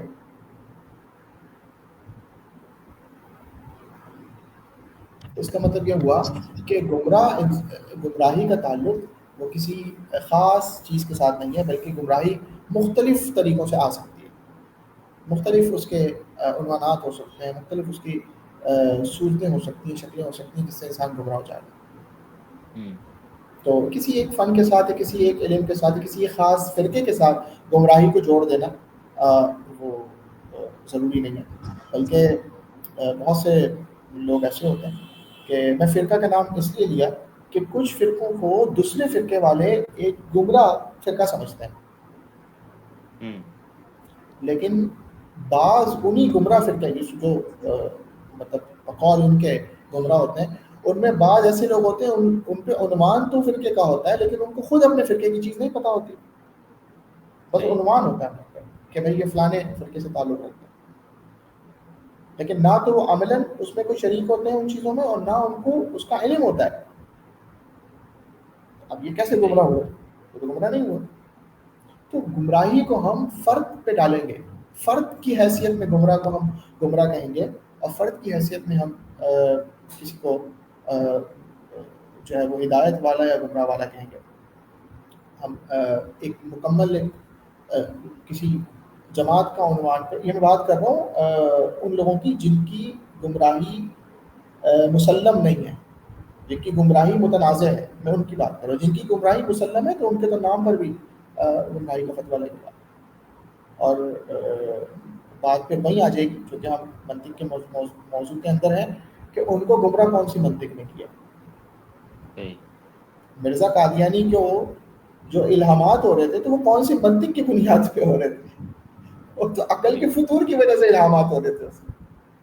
صحیح. اس کی عقل کی خباثت تھی جس کی وجہ سے اچھا چلے اس کی خباثت تو ختم ہو گئی، یعنی کہ آج سے 1 صدی پہلے ختم ہو گئی. یہ جو آج تک اس کو مانتے آ رہے ہیں اور مان کے اس کو دنیا سے جا رہے ہیں، کئی نسلیں، ان کی 10 نسلیں گزر چکی ہیں اس وقت سے لے کے آج تک، جو مرزا قادیانی کو اپنے لیے رہنما مانتے ہیں، کہ ان کو کون سی منطق نے گمراہ کیا؟ ان کو برطانوی منطق نے. پیسہ ایسا ملتا تھا. ہاں بس وہ سمجھ گئے، تھوڑے کو زیادہ سمجھ. اچھا یہ جو کتاب آپ نے کہا ہے تحصیل المنطق، یہ مولانا عبداللہ گنگوہی رحمہ اللہ کی ہے، ان کی تالیف ہے؟ کیونکہ میرے پاس مکتبہ البشرا کا ایک ایڈیشن آ رہا ہے جس پہ تھانوی صاحب کا مولانا عبداللہ گنگوہی صاحب، بالکل جی جی جی، عبداللہ گنگوہی صاحب کی کتاب ہے. جی، تھانوی صاحب کا حاشیہ بھی ہے اس پہ، اور اس پہ مولانا جمیل احمد تھانوی کا حاشیہ بھی ہے. تو 2 حاشیوں کے ساتھ ہیں. میں اس کو شیئر کر دوں گا گروپ میں. یہ ہے آپ بھی میرے ساتھ بھی شیئر کریں کہ میرے پاس تو یہ حاشیہ نہیں ہے. ہاں یہ میرے پاس آ گئی ہے کتاب، میں نے ڈاؤن لوڈ بھی کر لی. میں بالکل گروپس میں بھیج دیتا ہوں، ٹیلی گرام پہ بھی، اور آپ کو واٹس ایپ پہ بھی بھیج دیتا ہوں. ٹھیک ہے، ابھی شیئر کر دیتا ہوں. تو اس سے یہ ہوگا کہ ہاں یہ آپ سامنے ساتھ شیئر، رکھیں. جی اگر آپ لیپ ٹاپ سے ہیں تو آپ ساتھ شیئر بھی کر سکیں گے. اچھا ابھی تک تو دیکھیں یہ کتاب میں نے کھولی ہی نہیں نا. جی جی اب دیکھیں، اب اگر اس کتاب کو ہم کھولیں گے نا تو پھر جا کے اب اگلا سبق ہمارا انشاءاللہ اس کتاب میں سے. صحیح صحیح. اگر آپ اس کو دیکھ بھی رہے ہو تو اس کی ابھی تک ہم نے گفتگو جو کی ہے وہ کچھ ہم نے مبادیات میں سے کی ہے، کچھ اس کی ابتدائی مقدموں سے کی ہے. تو اب آگے کی گفتگو ہم یہیں سے کریں گے انشاءاللہ. صحیح. عامر چلیں بھائی اس آپ پہ کے کوئی کچھ اور جی آپ کے سوالات ہوں وہ رکھ لیں. جی جی جی میں عرض کرتا ہوں. تو حضرت میں نے کل کا جو ہمارا ایپیسوڈ تھا وہ میں نے اس کی ریکارڈنگ بھی میں نے دیکھی تھی، حالانکہ وہ تھوڑا جلدی میں دیکھی. تو بہرحال اس سے جو بھی میں نے پوائنٹس نوٹ کیے تھے اس میں سے میرے چند سوالات ہیں، اگر آپ چاہیں تو اس کا جواب ارشاد فرمائیں کیونکہ وہ کل کا ایپیسوڈ کے سوالات ہیں. جی جی بالکل انشاءاللہ. جی جی. تو اس میں آپ نے جو کچھ ارشاد فرمایا تھا اس میں 2-3 باتیں بہت اہم یہ تھی کہ ایک تو یہ جو علم منطق ہے، آپ نے فرمایا کہ جو یونانی منطق ہے اس میں تو کوئی حد، کوئی حدود و قیود اس بات کی ہیں ہی نہیں کہ عقل کو کس درجے میں استعمال کرنا ہے. لیکن جب ہم شریعت کے دائرے میں رہ کر اس کی بات کرتے ہیں تو اس میں ایک آپ نے ارشاد فرمایا کہ پھر اس میں ایک حد ہوتی ہے کہ شریعت کا جہاں حکم ہو جائے، جیسے آپ نے آج بھی ارشاد فرمایا کہ جب شریعت کی بات آ جائے گی تو پھر عقل کا اس میں دخل نہیں ہوگا. اچھا ایک بات یہ ہوئی کہ پوری طرح سے عقل کا دخل نہیں ہوگا. دوسرا یہ کہ شریعت کی ایک طرف وہ کہہ رہے ہیں کہ پورا عقل کا ہی دخل ہوگا. اور تیسری چیز ایک آپ نے ارشاد فرمائی تھی کہ شریعت جو اصول ہیں وہ عین منطق کے مطابق ہی ہیں. تو پھر ہم اس مسئلے کو کیسے حل کریں جب وہ شریعت کے اصول بھی عین منطق کے مطابق ہیں، تو پھر عقل کا دخل کیوں نہیں ہوگا؟ یہ میرا سوال. بہت بہت اچھا. اس میں ہم سب سے پہلی چیز کو لے لیتے ہیں کہ نمبر وائز کر لیتے ہیں. سب سے پہلی چیز یہ کہ قدیم یونانی منطق اور اسلامی منطق میں فرق کیا ہے. جی یہ تو بات مسلم ہے کہ منطق کا جو آغاز ہوا ہے وہ یونان سے، ارسطو کی ماتحتی میں. اور ارسطو کے بارے میں اگر اس کے نظریات کو آپ دیکھیں تو وہ ایک مذہب سے یعنی مذہب سے ایک بیگانہ شخص ہے، اس کا مذہب سے تعلق نہیں ہے، اس دور کا جو بھی مذہب ہے، چونکہ عیسیٰ علیہ السلام سے پہلے کا یہ انسان ہے، تو اس دور کا جو مذہب ہوگا اس کے بارے میں ہمیں یہ پتہ چلا ہے کہ وہ مذہب سے تعلق نہیں رکھتا۔ اچھا، جب مذہب سے تعلق نہیں رکھتا تھا تو ہوتا کیا ہے، جب ایک انسان مذہب کو ہٹا کر، مذہب کو اپنی زندگی سے مائنس کر کے کسی بھی چیز کا جب ایک مقدمہ کھڑا کرتا ہے تو اس میں وہ ان حدود کا خیال نہیں رکھتا جو حدود ہر وقت کی شریعت دے رہی ہوتی ہے۔ ہر وقت کی شریعت ایک ہی جیسی ہے، صرف اسلام کوئی خاص نہیں ہے، ہر وقت یعنی کہ ہر دور کی جو شریعت ہے، ہر دور کی شریعت اس دور کا اسلام ہوتی ہے۔ یہ بات تو بالکل واضح ہے نا کہ موسیٰ علیہ جی السلام جی کی بالکل۔ شریعت اپنے دور کا اسلام تھی، عیسیٰ علیہ السلام کی شریعت اپنے دور کا اسلام تھی، اور محمد اس دور کی شریعت نبی کریم علیہ السلام کی جو ہے وہ کا اسلام ہے، جس کو خود اللہ تبارک و تعالیٰ نے اسلام کو اپنا مذہب قرار دیا، یعنی ان الدین عند اللہ الاسلام۔ تو مذہب ہمیں عقل کے استعمال سے نہیں روکتا، یعنی منطق کے استعمال سے نہیں روکتا، یوں کہہ لو۔ تو ارسطو سے غلطی کہاں ہوئی؟ اس سے کوئی غلطی نہیں ہوئی، اس نے کوئی غلط قانون نہیں بنایا، قانون وہی ہے جو آج ہم پڑھیں گے، قانون ایک ہے، لیکن اس قانون پہ حد نہیں ہے۔ یہ حد بندی ہوئی ہے، یہ مسلمان علماء نے کی ہے، اور میں تو کہتا ہوں کہ اگر یہ مسلمان علماء نہ بھی کرتے تو ایک عام شخص جو مسلمان ہونے کی حیثیت سے منطق کو پڑھتا تو وہ ان حدود کا خود خیال کرتا۔ منطق کسی ایسی چیز کا نام نہیں ہے کہ وہ کچھ ہمیں ایکسٹرا کچھ سکھا رہی ہو جا کر، ایسا نہیں ہے۔ ہم میں سے ہر انسان اپنی اپنی عقل رکھتا ہے، لیکن اس عقل کو استعمال کہاں تک کرنا ہے، کس انداز سے کرنا ہے، یہ سیکھنے کا نام منطق ہے۔ مقدمات اور وہ قوانین سیکھنے کا نام منطق ہے۔ تو ارسطو نے کوئی ایسی منطق نہیں سکھائی تھی کہ جس کو سیکھ کر انسان خدا سے دور ہو جائے۔ اس نے قوانین بنائے تھے، لیکن ان قوانین کی کوئی حد نہیں تھی۔ ہمارے علماء نے ان قوانین کی حد رکھ دی۔ مثلا ہم تصورات میں بات کریں گے، اس میں ہم ویسے تفصیل سے بات کریں گے، تو یہ انشاءاللہ یہ سوال دوبارہ آئے گا، چونکہ آپ دوبارہ دہرائیں گے اس کو، تو اس موقع پہ اس کو کریں گے کہ تصور کس حد تک درست ہے، کس حد تک تصور کیا جا سکتا ہے۔ ملحدین اکثر اسی تصوراتی دنیا میں ہوتا ہے کہ اگر خدا نہ ہوا تو کیا ہوگا، اگر مرنے کے بعد زندگی نہ ہوئی تو پھر کیا ہوگا، اگر جنت نہیں ہوئی تو پھر کیا ہوگا۔ تو ہم کہتے ہیں یہ تو اگر مگر والی بات ہی نہیں، ہمیں تو دلیل اور ثبوت کے ساتھ اللہ تبارک و تعالیٰ کی کتاب کے اندر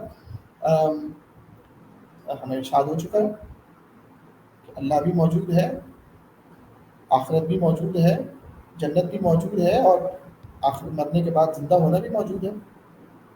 اور وہ لگے کہ عقل میں نہیں آتا، تصور نہیں ہو پا رہا اس چیز کا، چونکہ ہمیں نظر نہیں آ رہا۔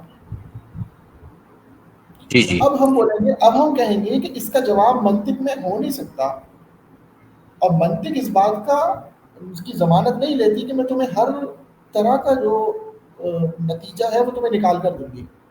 تصور کا تو کوئی نتیجہ نہیں نکلتا، اور جنت کوئی تصوراتی چیز نہیں ہے۔ مسلمان میں اور ملحد میں فرق یہ ہے کہ مسلمان جنت کو حقیقت مانتا ہے اور ملحد جنت کو تصور مانتا ہے۔ اس میں منطق کا کوئی قصور نہیں ہے، منطق کا یہ ڈومین ہی نہیں تھا کہ وہ جنت اور جہنم کو ثابت کر دے۔ جی جنت اور جہنم یہ منطقی چیز نہیں ہے، بلکہ یہ ایک شرعی اور مذہبی ایک چیز ہے۔ تو مذہب کا ثبوت تو منطق سے نہیں ہوگا۔ تو ہم نے جب اس کی تقسیم کی کہ اولین دور کی منطق اور بعد کی منطق، تو صرف اس طرح نے کی ہے کہ پہلے کی منطق میں حدود نہیں تھی، وہ اس کی تعلیمات میں مذہب نہیں تھا۔ اگر اس کی تعلیمات میں مذہب ہوتا، چاہے وہ اس دور کا مذہب ہوتا، تو بھی ہم اس کو من آن قبول کر لیتے، اگر اس میں اور کوئی خرابی نہیں ہوتی۔ یہ سکندر اعظم کا دور ہے،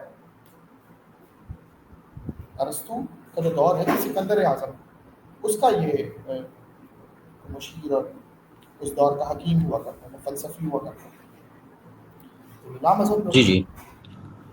اچھا حضرت میں اب اس میں ایک چیز اور ایڈ کرنا چاہ رہا تھا بس، کہ آپ نے ایک چیز اور ارشاد فرمائی تھی کہ جو اسلام کا شروعاتی دور ہے، جو صحابہ کرام کا دور ہے، اس میں جو تبلیغ تھی وہ اس میں تبلیغ کے لیے منطق کا استعمال نہیں کیا جاتا تھا. اور پھر آپ نے ارشاد فرمایا کہ جو متقدمین ہیں اور پھر متاخرین کے بارے میں بھی، کہ انہوں نے جو فقہا ہیں ان میں جو انہوں نے جو کچھ لکھا ہے اس میں منطق کا بہت زیادہ استعمال ہمیں دیکھنے کو ملتا ہے. اور پھر آپ نے ایک چیز ارشاد فرمائی کہ شروع میں وہ استعمال نہیں کیا جاتا تھا، لیکن اس دور میں جب ہم دیکھتے ہیں تو دین کی تبلیغ کے استعمال میں جو ہے منطق کا استعمال بہت زیادہ کیا جاتا ہے. تو آپ کیا یہ اس سے ہم کیا یہ سمجھیں کہ یہ استعمال کیا جانا یہ کسی طرح کا کسی پیمانے پر کوئی کسی طرح کا عیب ہے، یا پھر آپ اس سے کچھ اور ارشاد فرمانا چاہ رہے ہیں؟ نہیں، عیب ہے کسی کی، اور صحابہ کی کسی کام کا نہ کرنا اس کام کی منکر ہونے کی دلیل نہیں ہوتی جب تک کہ اس کے اوپر کوئی دلیل نہ آ جائے. اور دلیل بھی ہے ہمارے پاس تو نبی علیہ السلام نے اس فن کو مناسب نہیں سمجھا، اور صرف اس لیے نہیں سمجھا چونکہ وہ دور تربیت کا دور تھا. صحابہ مسلمانوں کی جماعت کا وہ حصہ ہیں کہ جنہوں نے نبی علیہ السلام سے براہ راست تربیت پائی ہے. تو تربیت کرنے والا جو شخص ہوتا ہے، جو مربی ہوتا ہے، وہ ہر طرح کی نظر رکھتا ہے، ہر طرح کا ایک چیک اینڈ بیلنس کرتا ہے، اور وہ کسی بھی طرح کی ایسی کام میں نہیں لگنے دیتا اپنے تربیت یافتہ لوگوں کو جس سے آگے آنے والے لوگ جو ہے وہ اس کو سنت سمجھ لیں، یا اس کو اپنی زندگی کا حصہ سمجھ لیں، یا شریعت کا حصہ سمجھ لیں. تو صحابہ کو اس سے منع کرنے کی بنیادی وجہ یہ تھی کہ اس وقت سب سے زیادہ دین کا سیکھنا ضروری تھا. صحابہ کی زندگی میں دین کا 100% سیکھنا ضروری تھا تاکہ وہ آگے لوگوں کو سکھا سکیں. تو اس وقت کی نحو، صرف اور منطق، فلسفہ اور ادب اور بلاغت اور شعر و شاعری تو فلاں، ان کا سیکھنا کوئی ضروری نہیں تھا ان کے لیے. ہاں، کوئی اگر سیکھا ہوا ہے اور کوئی اگر قدرتی طور سے اپنے کسی مہارت میں جو ہے وہ اس میں صلاحیت ہے، اس طرح کی مہارت ہے جس کو وہ استعمال کر رہا ہے، تو اس کو منع نہیں کیا گیا. لیکن کسی ایسے انسان کو جس کا تعلق ہی نہیں ہے منطق سے یا ادب سے یا کسی اور، وہ اس میں لگے، تو گویا ایسا ہے کہ اعلیٰ کو چھوڑ کر ادنا کی طرف جانا، دین کو چھوڑ کر ادنا چیز کی طرف جانا، تو اس سے نبی علیہ السلام نے منع فرمایا. تو اس کا اثر یہ ہوا کہ صحابہ نے نبی علیہ السلام کی تعلیمات کے عین مطابق صرف سنتوں کو اور قرآن و حدیث کو لوگوں کے سامنے رکھا. اور اولین جو خیر القرون کا دور ہے وہ آپ کو اس کے اندر صرف یہی تربیت ملے گی جو آج ہم تک الحمدللہ خالص دین کی صورت میں موجود ہے. لیکن بعد میں جن لوگوں نے اس کو استعمال کیا تو وہ چونکہ دور ایسا تھا کہ جب سوالات بہت پیدا ہوتے تھے. صحابہ کے دور میں لوگوں کو سوال بھی پیدا ہوتے تھے. نبی حیات اور بنفس نفیس اور لوگوں کے درمیان میں تشریف فرما ہوتے تھے، تو لوگوں کو منطقی سوالات نہیں ہوتے تھے. اچھا، جن کو ہوتے تھے تو وہ وحی کے ذریعے سے ان کا جواب دیا جاتا تھا. بلکہ بڑی مزے کی یہ اس پہ آیت شریفہ آئے گی، اس پہ ہم گفتگو کریں گے. جیسے ہم پہلے بھی اس پہ ایک موقع پہ بات کر چکے ہیں، لو کان فیہما آلیۃ الا اللہ لفسدتا. اب یہ بظاہر تو ایک آیت شریفہ ہے قرآن کریم کی، لیکن یہ ایک بہت بڑا منطقی جواب ہے، ایک بہت بڑا منطقی جواب ہے اب اس دور کے معترضین کے لیے جو یا مشرکین کے لیے. تو اس وقت سوال کا جواب لوگوں نے عقل سے نہیں دینا ہوتا تھا بلکہ وحی سے دینا ہوتا تھا، اس لیے منطقی کو ضرورت نہیں تھی. اور اس کے بعد میں ہمارے پاس اولین جو مذہب کا جو سورس ہے وہ ہمارے پاس قرآن اور حدیث، اور اس کے بعد پھر اجماع اور قیاس کے بعد عقل کو جو ہم نے رکھا، یعنی منطق کو رکھا. اور اس کو پھر لے کر تمام علماء نے، مفسرین نے، محدثین نے لوگوں کو عام فہم کرنے کے لیے، سمجھانے کے لیے اور معترضین کے جوابات دینے کے لیے اس کا استعمال کیا اور اس کو جواب دیا. اور اس کے اندر بڑے بڑے مناظرے یعنی جو عقل پرست لوگ ہیں ان کے ساتھ تاریخ میں درج ہیں. تو بالکل بھی اس کا استعمال غلط نہیں ہے. خلاصہ میں اس کا یہ کروں گا، موقع مناسبت کے اعتبار سے اس کا استعمال نہ صرف بہت عمدہ ہے، جیسے ابھی ہم نے دیکھا گفتگو میں کہ امام غزالی رحمہ اللہ نے اس کو فرمایا کہ جس شخص کو منطق نہیں آتی، جو منطق کو نہیں جانتا، تو وہ تو کسی علم میں مہارت ہی نہیں حاصل کر سکتا.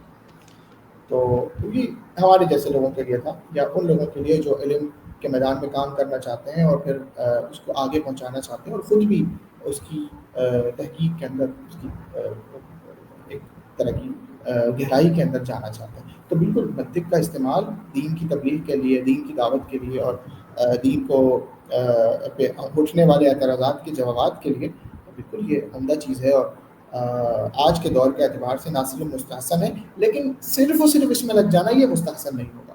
اس کو جز بنا کر، اس کو دعوت اسلام کا جز بنا کر استعمال کرنا یہ مستحسن ہوگا، یہ عمدہ ہوگا، یہ بہتر ہوگا. لیکن صرف منطقی بن کے، فلسفی بن کے جو ہے وہ گفتگو کرنا یہ مناسب نہیں ہوگا، یہ مستحسن نہیں ہوگا. تو اس کو ہم جز بنا کے چلیں گے اپنے دیگر علوم کا، یعنی کہ تفسیر کا جز بنا کے ہم اس کو چلیں گے، حدیث کا جز بنا کے ہم چلیں گے. اس کو مقصود نہیں بنائیں گے. یہ مقصود ذاتی نہیں ہے، بلکہ یہ مقصود جو ہے یہ جو ضمنی ہے. ضمن کے اندر اس کو ہم رکھیں گے. اس کو کہتے ہیں نا، ایک تو ذات ہوتی ہے، دوسری اس کی کیا ہوتی ہے کہ جز. نہیں اس کے لیے ایک اصطلاح استعمال ہوتی ہے کہ خیر کو میں ذکر کر دوں گا کہ یہ مقصود بھی ذات نہیں ہے، بلکہ یہ ذات کے ساتھ یہ جڑا ہوا ایک حصہ ہے جس کو ہم ساتھ لے کر چلیں گے فائدہ عامہ کے لیے. صحیح. جی جی چلیے، ٹائم بھی خیر کافی ہو گیا. ایک چھوٹا سا سوال اور بھی تھا تو، لیکن اگلی اسٹریم میں رکھ لیں گے آپ. ہاں انشاءاللہ. انشاءاللہ تعالی دعوت میرا کا بھی وقت. ایک سوال ہے، لیکن وہ دائمی سوال ہے، مطلب وہ ساتھ ساتھ چلتے رہیں گے. تو انشاءاللہ تعالی یہاں پہ اس کلاس کا اختتام ہوتا ہے. اگر اچھا، اس میں میں عرض کروں گا، میں جی جی عرض کروں گا یہاں پر یہ سوال پھر اکثر رہ جاتے ہیں. یہ سوال اگر مجھے لکھ دیے جائیں یہ میرے لیے بڑے اچھے ہوں گے، اور پرسنلی جو ہے وہ اگر مجھے بتا دیے جائیں تو پھر یہ نوٹ پہ رہیں گے، اور اس میں ہو سکتا ہے اگلے دن جب آغاز کروں تو انہیں سوال کے جواب سے کروں. تو میں تو ہر وقت موجود ہوں، لیکن ابھی چونکہ وقت کی آپ حضرات کے لیے بھی قلت ہے اور میرے لیے بھی اس موقع کے اوپر قلت ہے، تو سوال اپنے ضرور لکھ کر بھیج دیں. ٹھیک ہے. جی جی یہ آپ ایک سیکنڈ بس ذرا سا معذرت، کہ جو آپ نے ایک بات یہ بھی ارشاد فرمائی تھی کہ جب اس میں اویس بھائی نے کل کہا تھا کہ اس علم کو حاصل کرنا بھی ایک سعادت ہے، تو آپ نے اس پہ فرمایا کہ سعادت نہیں ہے. تو بس یہی میرا سوال تھا کہ ایسا کیوں آپ نے ارشاد فرمایا. اس کو تھوڑی سی آپ وضاحت اگلے ایپیسوڈ میں جیسے بھی آپ مناسب سمجھے ارشاد فرمائیں. بالکل، میں مختصراً کہہ دوں کہ سعادت نا، یہ سعید کا مطلب ہوتا ہے خوش بختی میں، خوش بختی، ایک خوش نصیبی. عام آسان لفظوں میں خوش نصیبی. تو خوش نصیبی تو انسان صرف اس چیز سے حاصل کر سکتا ہے جس سے اس کو جنت اور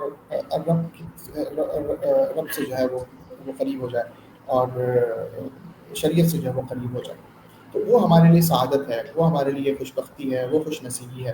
اس کے علاوہ جتنی چیزیں ہیں وہ ہمارے لیے مستحسن ہیں، لیکن سعادت نہیں ہے. یہ فرق میں نے کیا تھا. لیکن یہ وہ سعادت سے مراد یہ نہیں ہے کہ اگر سعادت نہیں ہے تو خدا نخواستہ بدبختی ہے، یعنی شقاوت ہے. یہ نہیں، یہ مطلب نہیں. ضروری نہیں ہے کہ اگر اس بات میں نہیں بات ہو تو اس کی نفی میں بات جائے گی، ایسا نہیں ہے کہ اگر نہیں میں سعادت نہیں، بالکل بالکل وہ سمجھ رہا ہوں. سعادت بس نہیں ہے تو وہ اس سے سعادت سے کم درجے کی چیز ہے، یعنی مستحسن ہے. کہ اگر ہم اس کو سعادت بنا دیں گے تو گویا قرآن کے پڑھنے کو اور منطق کے پڑھنے کو ہم نے برابر کر دیا، تو وہ ہم نہیں کرنا چاہتے کبھی. صحیح ہے. چلیں حضرت، بہت شکریہ. اللہ آپ کو برکت اور خیر اور ہر اچھی چیز میں اضافہ عطا فرمائے. عامر بھائی آپ کو بھی، اور تمام آمین. سننے والے ہمارے مسلمان بھائی جو ہیں ان کو یہ چیزیں نصیب فرمائے. تو انشاءاللہ تعالیٰ اپنے سوال عامر بھائی آپ گروپ میں کر سکتے ہیں. شیخ موجود ہے وہاں پہ، ان کی ID موجود ہے، تو وہ دیکھ سکیں گے. میں بھی اپنا سوال وہاں پہ لکھ دوں گا، اور بھی کسی کی کوئی سوال ہوں گے ریکارڈنگ دیکھنے کے بعد تو وہاں پہ سوال لکھ دے گا، تو انشاءاللہ تعالیٰ پھر اگلی کلاس میں اس کے جواب ہو جائیں گے. ابھی وقت ختم ہو گیا ہے، تو انشاءاللہ تعالیٰ اگلی کلاس میں ملتے ہیں. اپنی رائے سے ضرور آگاہ کیجیے گا، لیکن چونکہ وقت کم ہے تو انشاءاللہ وہ بھی ہم اگلی میں ہی لیں گے. کہ اگر آپ کو لگتا ہے کہ کوئی چیز آپ کو سمجھ نہیں آ رہی ہے، کوئی مشکل الفاظ ہیں، اصطلاحات ہیں جو آپ کی سمجھ سے باہر ہیں، تو پہلی بات تو یہ کہ آپ اس کے لیے کلاس میں تشریف لائیں. یہ جو لوگ ریکارڈنگ سن کے اس طرح کے سوال کریں گے یہ ہمیں سمجھ نہیں آئی، ان کے لیے پہلی بات یہ کہ آپ کلاس میں تشریف لائیں، اور کلاس میں تشریف لا کے آپ کسی اصطلاح کو نہیں سمجھ سکتے تو آ کے لائیو سوال کر لیں۔ اور دوسری چیز یہ ہے کہ اس کے لیے کچھ چیزیں ایسی ہوتی ہیں کہ آپ کو وہ آنی چاہیے، ٹھیک ہے۔ میں نے نوٹس کیا ہے، عامر بھائی آپ نے بھی کیا ہوگا اور شیخ نے بھی کیا ہوگا، کہ ہماری جو موجودہ نسل ہے، پیڑھی ہے، ان کو زبان وغیرہ میں یا صرف جو اصطلاحات ہوتی ہیں ان کے معنی ڈھونڈنے میں بھی تھوڑی سی محنت کرنی پڑتی ہے، تو وہ اگر وہ کریں گے تو انشاءاللہ تعالیٰ ساتھ ہمارے رہ پائیں گے۔ ہر چیز کو کھول کے بیان کرنا وقت کے حساب سے ممکن نہیں ہے اور پریکٹیکل بھی نہیں ہے، تو اس بات کے ساتھ اجازت چاہوں گا، انشاءاللہ تعالیٰ اگلی کلاس میں حاضر ہوں گے۔ السلام علیکم ورحمۃ اللہ وبرکاتہ۔ وعلیکم السلام ورحمۃ اللہ وبرکاتہ۔